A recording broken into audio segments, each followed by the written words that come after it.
Merci beaucoup mesdames, merci beaucoup messieurs, vous qui suivez votre émission sur votre chaîne et différentes plateformes de téléchargement sur YouTube notamment. Cette émission est diffusée en direct. Merci à vous tous qui nous suivez de partout à travers le monde. Aujourd'hui, je reçois Verlaine Mulunda. C'est un acteur politique, un jeune acteur politique de la République démocratique du Congo.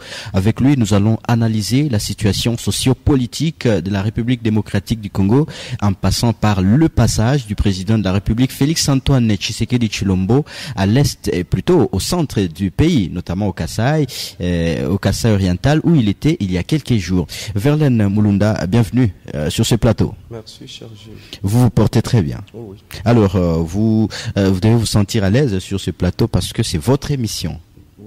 Alors, la première question, c'est celle de savoir, vous portez le nom de Mulunda. Est-ce que Ngoy Mulunda, le pasteur, c'est votre père, votre frère, votre oncle? Non, c'est les noms seulement. Oui. Pourtant, presque les mêmes noms. Parce qu'il est Ngoy Mulunda, Oui. il est Ngoy Mulunda, et je suis Verlaine Ngoy Mulunda aussi. Verlaine Ngoy Mulunda. Je dirais donc c'est seulement les noms seulement que nous portons. Alors, à part l'aspect familial, est-ce qu'il y a l'aspect politique qui vous unit? Avec le pasteur. Oui, avec le pasteur. Oui. D'ailleurs, à chaque fois, vous savez, je suis un communicateur d'un parti politique, Oui. l'Alliance des forces pour le bien-être des Congolais, l'AFBC en sigle. Le parti de Nene Nkulu Ilunga. Oui. D'ailleurs, que je n'ai pas le mandat de représenter ici. Ok, ici vous êtes acteur politique. Hein. Oui. L'AFBC. Et en tant que communicateur Oui. du parti AFBC, Oui. souvent on publie, et il y a des publications qu'on publie, et il me lisait et il m'écrivait. Ok. Et il arrivait même des fois où il me reprochait pourquoi tu ne me recherches pas en tant que homo. Ok. Et je me ça, vous savez. Oui. Mais sinon, il y a un jour où l'excellence docteur Nene Nkulu avait organisé une descente à la prison de Kassapa pour le rendre visite. Oui. Et j'étais en compagnie, j'étais là, Ok. on s'est vu, on s'est parlé. Oui. Et jusque-là, nous sommes restés au moins en train de partager sur Facebook et sur WhatsApp. D'ailleurs, je voulais même le soulever. Il y avait des rumeurs. Oui. Qu'il a été libéré, oui. On s'est changé avec lui. C'était un fake news. Alors, une autre question qui nous vient à l'esprit en parlant du pasteur Ngoy Mulunda. Est-ce que vous n'avez pas comme l'impression que les Katangais l'ont un peu lâché? Parce que vous avez vu ce qui s'est passé au Congo central lorsque Matubwana, ancien gouverneur, qui était accusé d'ailleurs par l'IGF d'avoir détourné des millions de dollars américains destinés à la population du Congo central. Vous avez vu le tollé que ça criait, toute la province se levait. Mais pour le pasteur Ngoy Mulunda, ce n'était pas le cas. On n'avait pas comme l'impression que les Katangais l'ont lâché. Oui, là d'ailleurs, en général, si j'aimerais un peu dur, il y a une mauvaise foi. Mauvaise foi. De la part de nos autorités au niveau national. Okay.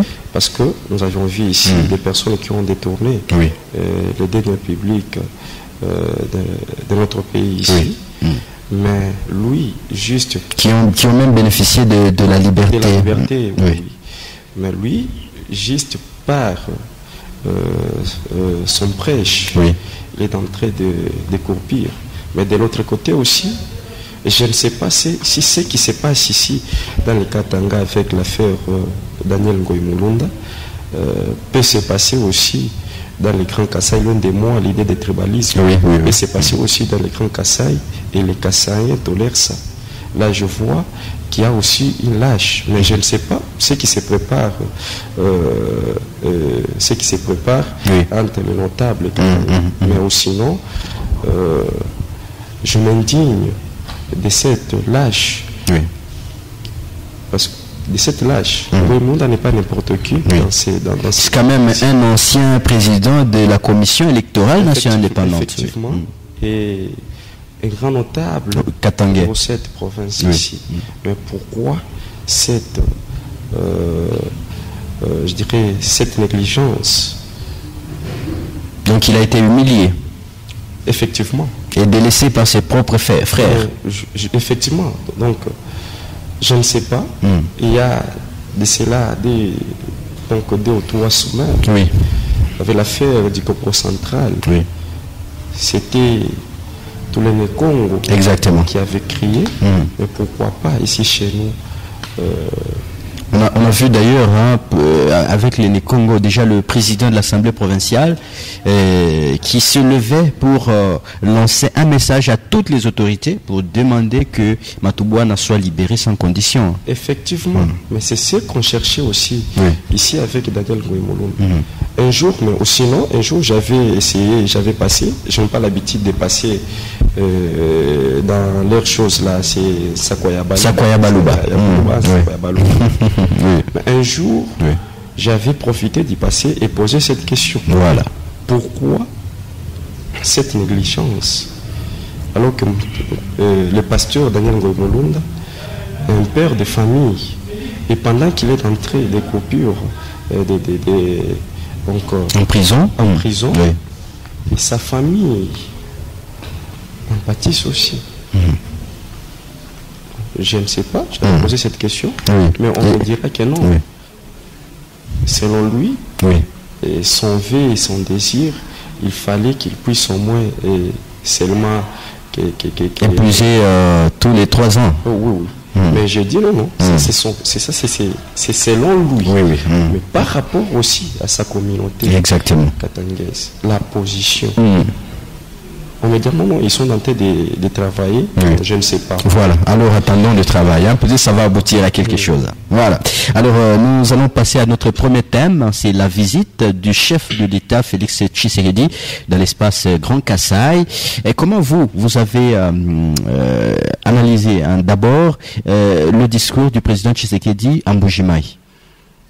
Bon, ou sinon je ne voulais pas entrer dans une polémique tribale, mais en tant qu'un jeune leader politique, je qualifie ces discours comme un fait et sentimental, comme un discours émotionnel et loin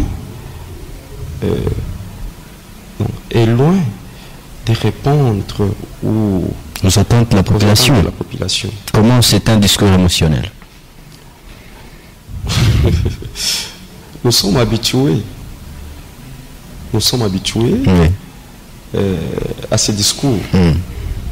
Et ces discours, comment je qualifie comme un discours émotionnel, c'est parce qu'en politique, lorsque même votre propre communauté commence à retirer sa confiance, c'est un danger.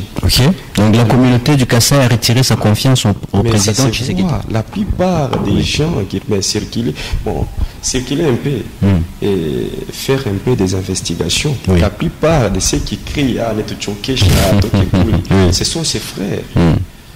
À l'occurrence, vous pouvez descendre ici, la plupart des motards. Je ne dis pas que tout motard.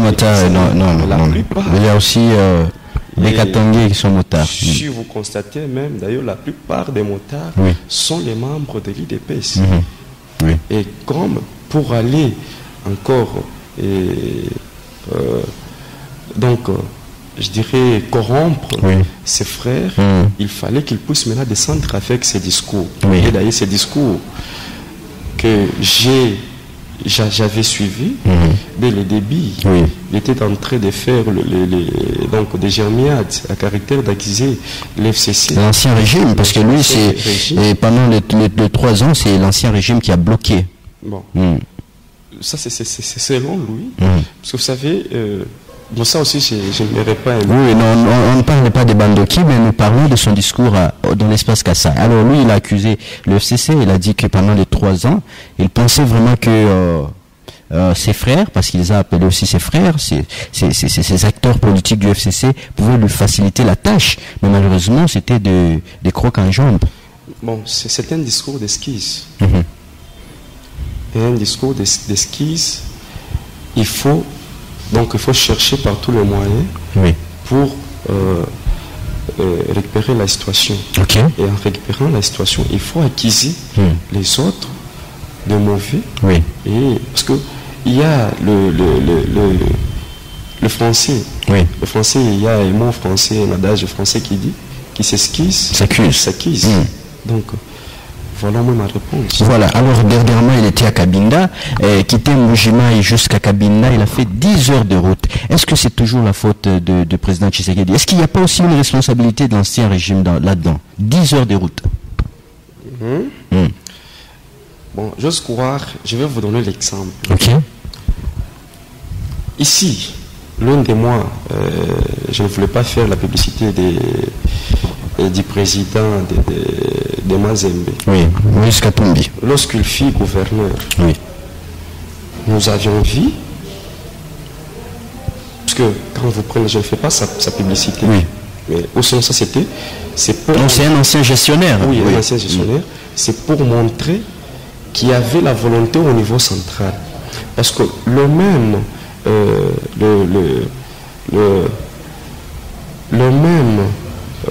qu'est-ce que je peux dire encore? Ce qu'on pouvait faire avec le Katanga ici, on pouvait le faire avec le Kassai. On a vu... Parce qu'il y avait la rétrocession qui arrivait. Oui, effectivement. On a vu la ville de Lubumbashi être reliée avec la ville de Kolwezi. Oui. Vous-même, vous connaissez l'histoire de cette route-là. Vous prenez Kasumbalesa et Lubumbashi. Mais pourquoi pas faire de cette route quittant Mbujimayi, Moedito, Cabinda. Ok. Donc il y avait une mauvaise foi. Donc la mauvaise foi des fils du Kassai. Oui. Qui ne voulaient pas faciliter la tâche à Joseph Kabila pour qu'il soit qu'on ne puisse pas l'accepter là-bas. Effectivement. Oui. Parce qu'aujourd'hui, vous avez des acteurs politiques comme Ngoï Kassanji qui sont devenus des grands chantres du président Tshisekedi qui ont travaillé avec le président Kabila. Il fut d'ailleurs gouverneur. Ça aussi, avec le Ngoï Kassanji, vous savez, je suis encore jeune. Oui. Et il y a des politiciens dans ces pays ici que je ne peux même en aucun jour dire ou prendre leur modèle. C'est parmi ces Ngoï Kassanji. Bon, peut-être ils peuvent le faire. Comme l'autre fois, il y a ce qui encore qui disait Ezal Kamba Makila. Makila et Gangi. Donc je les condamne pas. Peut-être le fait par rapport à ça. Mais acquiser, tel qu'il est en train de faire, Kassanji, acquiser l'ancien régime d'un sorcier pendant que nous avions co-géré ensemble. Ça c'est... Je ne sais pas c'est quel niveau de la sorcellerie. Voilà. Alors, nous continuons avec notre émission. Je vous rappelle que je reçois sur ce plateau Verlaine Mulunda, Ngoï Mulunda. Il est jeune acteur politique de la République démocratique du Congo. Mais j'aimerais un peu vous poser cette question. Est-ce que vous croyez un jour qu'il y aura une réconciliation entre Joseph Kabila et Moïse Katumbi? La politique est dynamique. La politique est dynamique. Et surtout, on nous apprend que les ennemis d'hier peuvent devenir aujourd'hui des amis. Bon, il n'y a pas, je ne vois pas le mal de voir entre Moïse Katumbi et Joseph Kabila revenir encore à leur amitié d'antan. D'ailleurs, je peux appeler même donc, la communauté katangaise, tous étant des Katangais, mais pourquoi pas aussi imiter ce qui se passe au Grand Kassai. Je vais vous dire, avec l'avènement de l'air chose ici, c'est l'union sacrée. La plupart, ou bien la première personne à quitter l'FCC, loin de moi l'idée de tribalisme, c'est du Grand Kassai. Notamment Lambert Mende, qui fut un grand chantre du régime Kabila. Bon, vraiment, donc, à me citer ces noms-là... Vous ne voulez pas vraiment citer ces noms-là. Oui. Et donc, pour vous, c'est même votre souhait de voir Moïse Katumbi et Joseph Kabila revenir au bon sens. Mais pourquoi pas pourquoi pas? Oui. Et nous devons aussi copier ce qui se passe de l'autre côté. Oui. Nous sommes aussi tels que les présidents de la République qui s'adressaient à ses frères du sang. Moïse Katumbi, oui. Kabila, Oui. sont des frères du sang. Donc, une union entre Moïse Katumbi et Joseph Kabila est vivement souhaitée par Verlaine Goïmulunda, qui est acteur politique de la République démocratique du Congo. Alors, vous avez suivi aussi les plans qu'il a fait à Kisangani. Ça fait peur à certaines personnes. Hein? Et ça aussi, je ne voulais pas vraiment parler. Parce que oui. moi, mais il fait quand même peur, hein, il faut le dire. Oh, bon, je ne sais pas. Il faut aussi parcourir donc le plan de Kabila faisait. Oui. Ou sinon comparer le plan de Moïse Katumbi. Bon, donc Joseph faisait des plans aussi. Mais oui, d'ailleurs, même jusqu'à aujourd'hui, je peux dire que c'est une star de tous les politiciens. Il suffit seulement, Joseph Kabila, il n'a jamais. Parce que j'ai toujours dit, il y a des gens qui peuvent appeler les gens pour venir les voir et chercher des mobilisateurs. Mais Joseph Kabila, en lui seul, c'est un mobilisateur. C'est un grand mobilisateur. Verlaine Mulunda, c'est vrai ça? Oh, oui. Ok, on va parler maintenant de la... Non, oui. D'ailleurs, si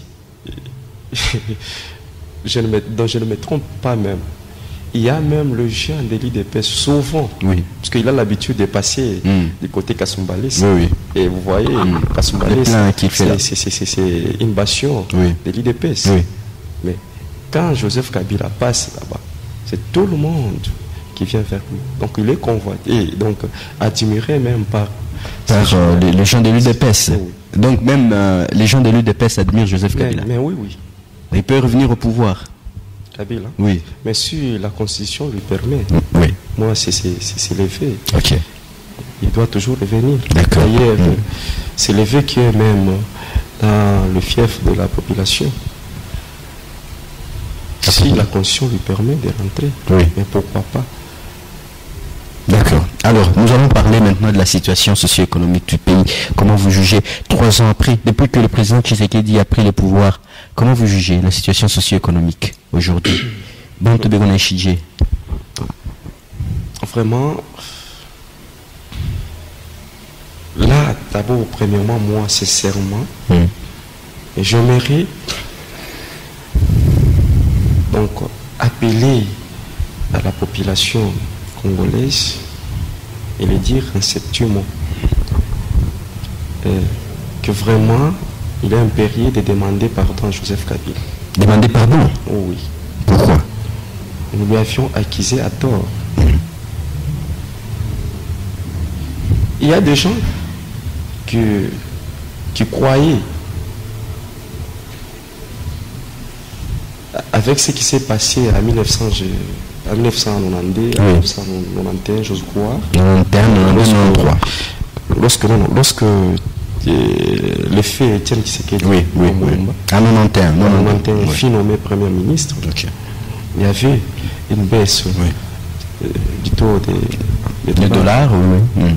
Et les gens pensaient que si aussi son fils passait, ça sera comme ça.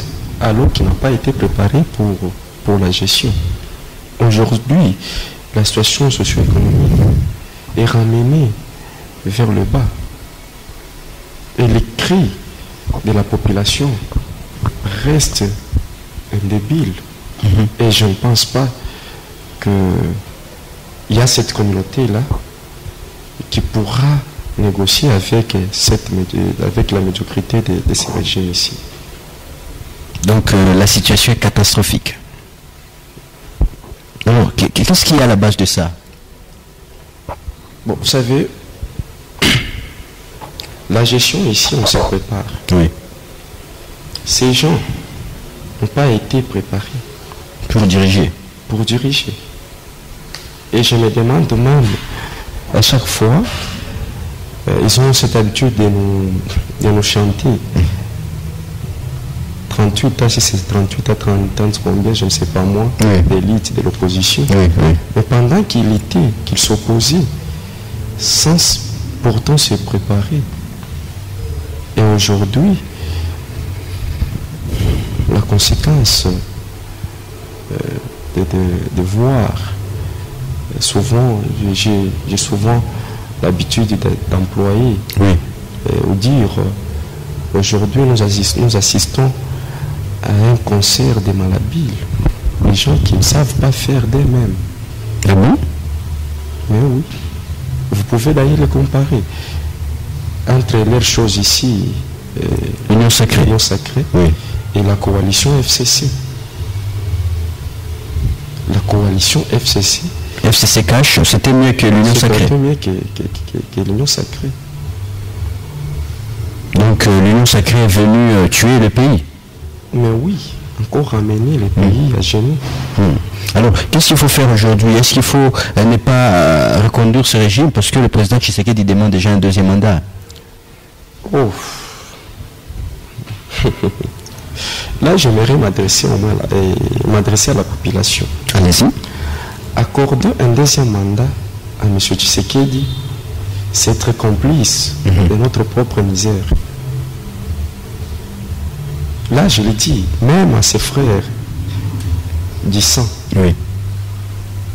même à son propre parti, accorder un deuxième mandat à M. Tshisekedi, je le répète, c'est être complice de notre propre misère.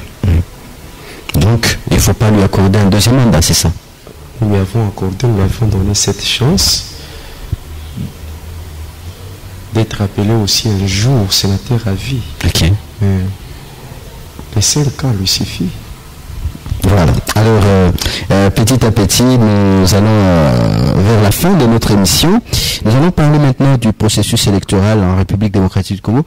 Comment vous avez jugé la désignation des membres qui composent aujourd'hui la CENI, en commençant par le président lui-même, Denis Kadima, jusqu'aux 3 derniers de l'opposition, notamment Didi Manara et les 2 autres là, qui étaient d'ailleurs dans le FCC, qui ont adhéré et qui ont accepté de conduire la CENI? Le processus électoral en RDC est conflictogène, car les acteurs sont opposés aux fondamentaux. Pas de consensus. Les membres de la CENI mal validés sont mal validés. Vous voulez parler de même Denis Kadima? Il était mal validé, il n'a pas reçu le consensus. Mais c'est en commençant par Denis Kadima. Nous avions suivi tout ce qui s'est passé. D'ailleurs, où je disais même qu'en tout cas, moi d'ailleurs, personnellement, en tant que chrétien, et ce que les confessions religieuses ont fait, ça ne m'inspire plus confiance de croire en ces confessions religieuses là. Parce que lorsqu'on nous avait confié, j'ose croire qu'on avait évité de ramener les gens ailleurs, à l'extérieur, pour l'organisation de la CENI. Et lorsqu'on avait confié cette émission, parce qu'on savait, ce sont des pasteurs qui prêchent. Et le pasteur est censé de prêcher la vérité. Exactement. Et de gérer rien que sur la vérité. Raison pour laquelle on les avait confiés. Donc là, j'aimerais au moins les appeler à revenir au bon sens et de servir l'éternel Dieu. Alors, vous êtes jeune? Comment vous trouvez, n'est-ce pas, la participation de la jeunesse? Est-ce qu'il faut que la jeunesse prenne sa responsabilité pour participer dans ces processus afin de dégager un peu ceux qui ont dirigé le pays depuis l'époque de Mobutu, qui continuent d'ailleurs? Oui, et j'ose croire qu'il est un grand temps que nous jeunes, qu'on puisse revenir au bon sens et récupérer notre conscience vendue. La conscience juvénile est corrompue aujourd'hui. Il y a même de ces jeunes qui ne savent pas pourquoi. Nous sommes en politique. Oui. J'ai mes ambitions en moi. Mais il y a de ces jeunes. Il y a de ces jeunes qui sont dans des partis, je ne sais pas moi comment qualifier, appeler ça aussi des partis ou des mouvements insurrectionnels, qui sont là pour être dupés. Par ceux qui le dirigent. Par ceux qui le dirigent. Par exemple,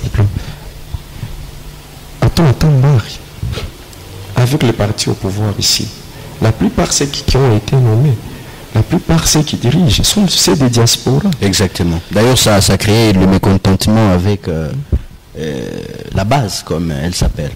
Sont laissés dans notre triste sort. Et donc, ils doivent maintenant être responsables de leur avenir politique. Mais lorsque je suis là, d'ailleurs là, je l'ai dit, même le président, l'initiatrice de mon parti politique, l'AFPC, me suit. Vous portez déjà candidat. Le président national, l'apôtre Christian, me suit. Oui. Nous sommes venus en politique avec nos ambitions. Exactement. En tant que jeune, on ne vient pas pour accompagner. Non. Il y a des ambitions qu'il faut concrétiser. D'ailleurs, c'est heureusement chez nous. En tout cas, je m'excuse pour avoir évoqué, épinglé ces points ici. Oui. D'ailleurs, chez nous, à la FBC, même l'initiatrice, même l'apôtre Christian Numbi, qui est le président national, nous pousse toujours à avoir des ambitions. Et ils ont toujours l'habitude de nous dire, vous n'êtes pas venus pour être des porte-malades. Et effectivement, nous ne sommes pas des porte-malades. Mais pourquoi pas les jeunes de parti présidentiel. Donc c'est un conseil vraiment qui concerne les militants de l'Union pour la démocratie et le progrès social UDPS. Alors Verlaine Mulunda, nous sommes pratiquement à la fin de notre émission. Quel est le grand message que vous pouvez lancer à tous ceux qui nous suivent? Bien, à tous ceux qui nous suivent, j'aimerais encore, je le répète, mais j'aimerais au moins, tout ça c'est en général, accorder un deuxième mandat à M. Tshisekedi. C'est être complice de notre propre misère. En particulier aussi, il va falloir inviter la jeunesse, les jeunes, d'être actifs, créatifs, participatifs et responsables dans des partis qui expriment le besoin de la population. Alors Verlaine Mulunda, merci beaucoup d'être venu sur ce plateau. C'est pas la dernière fois, on vous aura encore. C'est moi qui vous remercie. Voilà. Peut-être présenter aussi quelques vœux à ceux qui vous sont chers. Ah, ok. Oui, c'est très important.